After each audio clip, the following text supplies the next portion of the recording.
Dear students and parents, computer science BTech చేస్తే లేదా computer science allied బ్రాంచెస్లో BTech చేస్తే గవర్నమెంట్ జాబ్స్ వస్తాయా రావా, అసలు ఆపర్చునిటీస్ ఉన్నాయా లేవా అనే సందేహాలు ఎంతోమంది ఎక్స్ప్రెస్ చేస్తూ ఉంటే కొంతమంది యూట్యూబర్స్ గవర్నమెంట్ జాబ్స్ సిఎస్సి వాళ్ళకి 0 అని చెప్తున్నారు.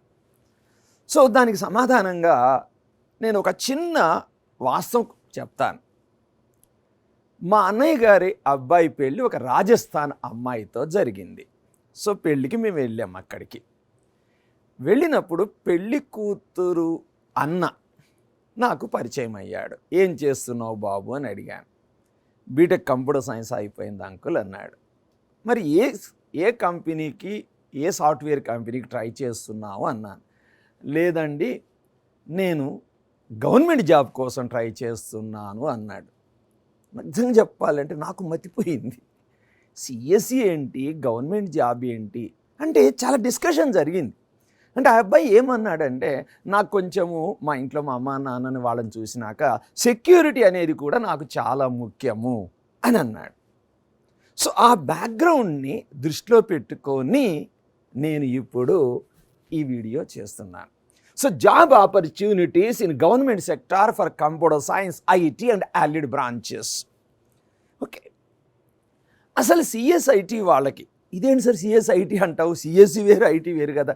అరే నాయన, ఎంతమంది ఎన్ని చెప్పినా వినకు తండ్రి. సిఎస్సి లేదు, ఐటీ రెండు ఒకటే, 1 or 2 సబ్జెక్ట్స్ మాత్రమే తేడా. మీరు కావాలంటే సిలబస్ చూడండి. మరి ఎందుకున్నాయి సార్ కాలేజీలు 2 బ్రాంచ్లు అంటే అది అంతే లేదు, ఒక పెద్ద కహాని.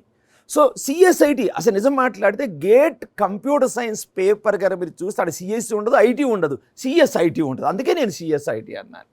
So CSIT job roles, SDE software development engineer. So అనేక గవర్నమెంట్ ఆఫీసెస్ కూడా ఈ పొజిషన్కి నోటిఫికేషన్స్ ఇస్తూ ఉన్నాయి. Application and website developer or full stack developer అనుకోండి, database manager, cyber security specialist, network engineer, network administrator, computer system analyst, system administrator, IT support specialist, IT technician. These are some of the job roles for CSIT students. So central గవర్నమెంట్లో ఎలాంటి jobs ఉన్నాయి? First చూడండి, NIC, national informatics centre. ఈ NIC ఎక్కడో విన్నట్టుంది sir. మీరు టీఎస్ఎఫ్సెట్ కానీ, ఏపీఎఫ్సెట్ కానీ, results కానీ, ఎగ్జామ్స్ కానీ చూడండి. టీఎస్ఎఫ్సెట్ NIC.in సంథింగ్ ఏదో ఉంటుంది, ఎన్ఐసి అని ఉంటుంది. ఇది ఏందనుకుంటున్నారు? ఇదే. సో దీనిలో కూడా ఉద్యోగావకాశాలు మెండుగా ఉంటాయి. రెండవది TRAI, telecom regulatory authority of India. BSNLకి సంబంధించిన టెలికాం డిపార్ట్మెంట్స్లో కూడా కంప్యూటర్ సైన్స్ వాళ్ళకి ఉద్యోగ అవకాశాలు ఉన్నాయి. నీలిట్ సైంటిస్ట్, వాస్తవానికి ఇది ఒక ఎవరికి తెలవనిది. ఎవ్రీ ఇయర్ 500-600 జాబ్స్ వస్తాయి. అందులో ఈసీ వాళ్ళకి ఉంటాయి, సిఎస్సి వాళ్ళకి ఉంటాయి. చూడండి, అది national institute of electronics and information technology. ఇది ఒక మంచి జాబు. పర్టికులర్లీ సౌత్ ఇండియన్స్కి అసలు దీని పేరు కూడా తెలవదు. నార్త్ ఇండియాలో దీనికోసం స్పెషల్గా ప్రిపేర్ అవుతూ ఉంటారు. మంచి జాబు, అంటే ఒక సెక్యూరిటీ. శాలరీ ఏం తక్కువ కాదయ్యా.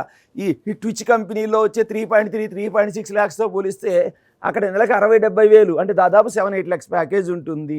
గ్రోత్ కూడా ఉంటుంది. అండర్ ఎస్టిమేట్ ఇయ్యకండి దయచేసి. NISG, national institute of smart government. CDAC, centre for development of advanced computing. ISRO గురించి చెప్పాల్సిన అవసరమే లేదు.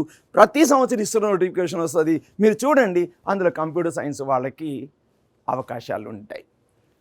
IBDCIO అంటే ఇంటెలిజెన్స్ బ్యూరో, DRDO, బార్క్. ఇంకా చూద్దాం, సెంట్రల్ గవర్నమెంట్ జాబ్స్, బ్యాంకింగ్. అదేంటి సార్, అవునరా నాయన, బ్యాంక్స్లో కూడా సమ్ టైమ్స్ స్పెషలిస్ట్ ఆఫీసర్ పోస్టులు కంప్యూటర్ సైన్స్ వాళ్ళకి ఇస్తారు. ఈ అన్నిటినీ మించి any degree holder probation officer పోస్ట్కి పోటీ పడవచ్చు. ఓకే, సో బ్యాంకింగ్లో కూడా కంప్యూటర్ సైన్స్ స్పెషలిస్టుల యొక్క అవసరం ఏర్పడుతుంది. So cyber crime, DMRC, Delhi metro railway corporation, SSC CGLలో స్పెషల్గా కంప్యూటర్ సైన్స్ వాళ్ళకి కూడా ఒక్కోసారి అవకాశాలు వస్తుంటాయి. RRB, JEE and NTPC. ఆర్ఆర్బీజేలో కంప్యూటర్ అండ్ ఇన్ఫర్మేషన్ టెక్నాలజీ వాళ్ళకి కూడా సెపరేట్గా వేకెన్సీస్ ఉంటాయి. టీచర్స్ ఇన్ కేంద్రీయ విద్యాలయ నవోదయ స్కూల్స్, మా స్టూడెంట్లు ఎంతోమంది ఈరోజు ఈ కేంద్రీయ విద్యాలయ నవోదయ స్కూల్స్లో బీటెక్ కంప్యూటర్ సైన్స్ చేసినాక జాబ్ చేస్తున్నారు, హ్యాపీగా ఉన్నారు.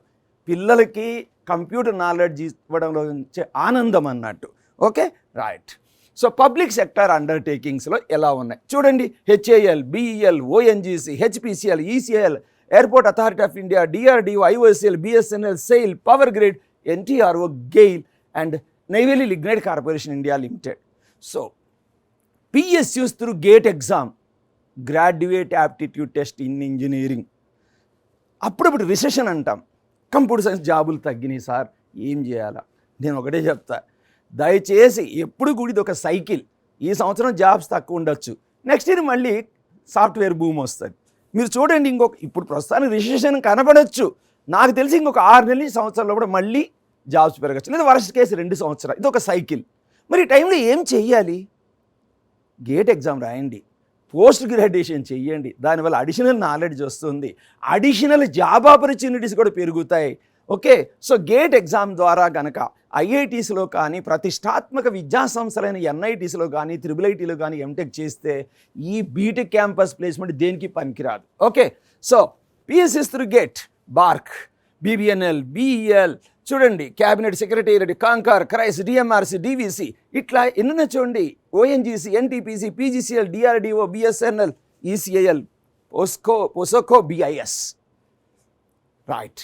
గేట్ ఎగ్జామ్ అన్నావు, ఏమన్నా ఉన్నాయా సార్? ఎలక్ట్రికల్ మెకానికల్తో పోలిస్తే తక్కువ జాబ్స్ ఉన్నాయి కదా సార్? తక్కువేరా తండ్రి, కానీ జాబ్స్ అయితే ఉన్నాయా లేవా పబ్లిక్ సెక్టర్ అండర్టేకింగ్లో?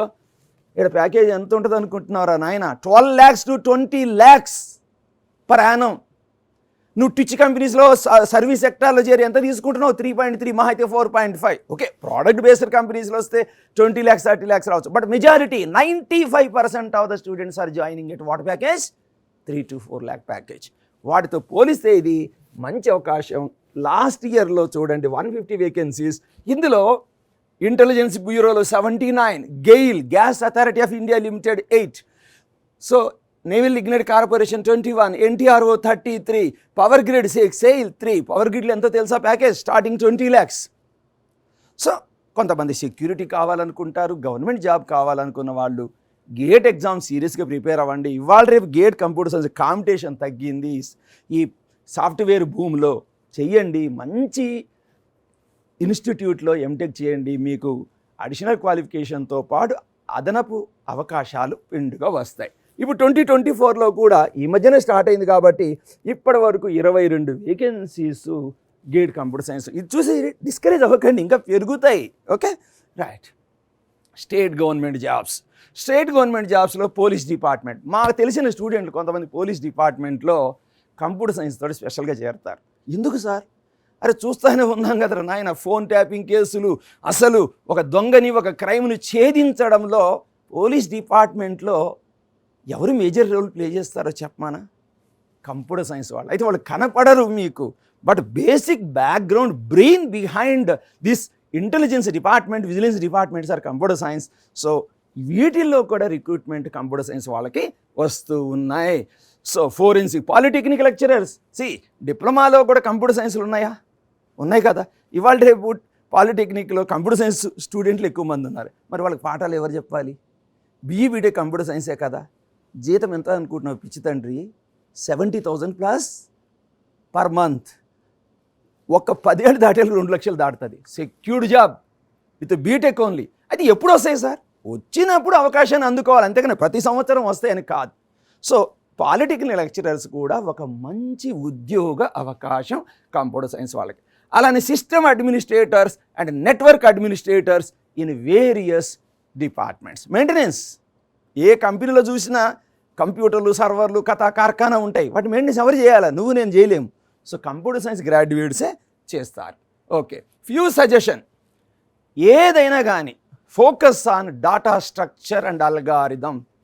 వెన్నెముక లేకపోతే మనం ఎలా సర్వైవ్ కాలేమో అది కావాలి. ఈ మధ్య కొందరు అంటున్నారు, ఆ చాట్ జీపీటీ వచ్చింది అన్నీ లేచిపోతాయి సార్. ఎంత చాట్ జీపీటీ వచ్చినా బేస్ అయితే నీకు ఫండమెంటల్ నాలెడ్జ్ అయితే ఉండాలి. So prepare for competitive exam along side your engineering curriculum. So అది కాంపిటేటివ్ ఎగ్జామ్ క్యాంపస్ ప్లేస్మెంట్కి అనుకో, ఈ గవర్నమెంట్ సెక్టార్ అనుకో, నీ బీటెక్ సబ్జెక్టులకి ప్యారలల్గా కాంపిటేటివ్ ఎగ్జామ్కి కన్వర్ట్ చేసుకొని చదువు. సపోజ్ మీరు ఆపరేటింగ్ సిస్టమ్ చదువుతున్నారు, ఈ ఆపరేటింగ్ సిస్టమ్కి సంబంధించి గేట్ ఎగ్జామ్ క్వశ్చన్స్ ఎలా ఉన్నాయి, సాఫ్ట్వేర్ కంపెనీస్ ఇంటర్వ్యూస్లో ఎలా ఉన్నాయి, ఒక్కసారి ప్రీవియస్ క్వశ్చన్ చూస్తే you will really enjoy a lot. So అది నేను అనేది. ఇంకోటి కూడా చెప్తున్నా, ఏదైనా ఒక లాంగ్వేజ్, అది సి కానీ C++ కానీ జావా కానీ ఏదైనా కానీ పైథాన్ కానీ ఏదో ఒక దానిలో నీ అనుకూలమైన రంగం, ఫర్ ఎగ్జాంపుల్ నువ్వు నెట్వర్క్ సైడు సిస్కో సైడ్ కానీ మెషిన్ లెర్నింగ్ సైడ్ పోవాలి అంటే పైథాన్ లాంగ్వేజ్ అంటారు. ఏదో ఒక లాంగ్వేజ్ మీద మాత్రం పట్టు సాధించాలి. Okay, so focus on engineering mathematics aptitude and general awareness. ఏం సార్ నేను కంప్యూటర్ సైన్స్ ఉండి మ్యాథమెటిక్స్ ఏంది, అసలు మ్యాథ్సే అవసరం లేదట కదా కంప్యూటర్ సైన్స్ అనేది. కనీస నాలెడ్జ్ లేని వాళ్ళే మ్యాథ్స్ వీక్ ఉన్నోడు కంప్యూటర్ సైన్స్ చేరవచ్చు అని చెప్తారు. In fact they are misguiding you. Computer science logic ఎంత స్ట్రాంగ్ ఉంటేనే నువ్వు పనిచే. ఒక 4-5 years బ్యాక్ అనుకుంటా, IIT హైదరాబాద్లో ఒక అమ్మాయికి 1.2 crore ప్యాకేజ్ జాబ్ వచ్చింది. Of course it's in international offer. 5 ఏళ్ల క్రితం 1.2 అంటే నాట్ ఏ స్మాల్ అమౌంట్. ఆ అమ్మాయిని ఒక మీడియా ఛానల్ వాళ్ళు ఇంటర్వ్యూ చేశారు. అమ్మ నీకు ఇది రావడానికి, ఇంత హై ప్యాకేజ్ రావడానికి నీ బలం ఏంటి అని అడిగారు. అమ్మాయి ఏం చెప్పిందో తెలుసా? మ్యాథమెటిక్స్ అని. ఇదేంటి? అవునరా నాయనా, మ్యాథమెటిక్స్ బ్యాక్గ్రౌండ్లో మ్యాథమెటిక్స్లో ఏ సబ్జెక్టులు అనేది కంప్యూటర్ సైన్స్ వాళ్ళకి అవసరమో నేను తర్వాత మరొక వీడియోలో చేస్తాను. సో మ్యాథమెటిక్స్లో యాప్టిట్యూడ్లో ఎంత స్ట్రాంగ్ ఉంటే నీకు అంత మంచి జాబ్స్ వస్తాయి, ప్రోడక్ట్ బేస్డ్ జాబ్ కంపెనీస్లో కూడా వస్తాయి. So analyse previous year paper చెప్పాల్సిన అవసరం లేదు. మీరు ఇంటర్మీడియట్ చదివినప్పుడు, ఇప్పుడు ఎంసెట్ ఎగ్జామ్ చదివినప్పుడు PYQs చేశారా లేదా? Yes. So practice previous questions of various competitive exams, develop communication skills చెప్పాల్సిన అవసరం లేదు, problem solving abilities, focus on concept oriented learning. Thank you, all the best, God bless you.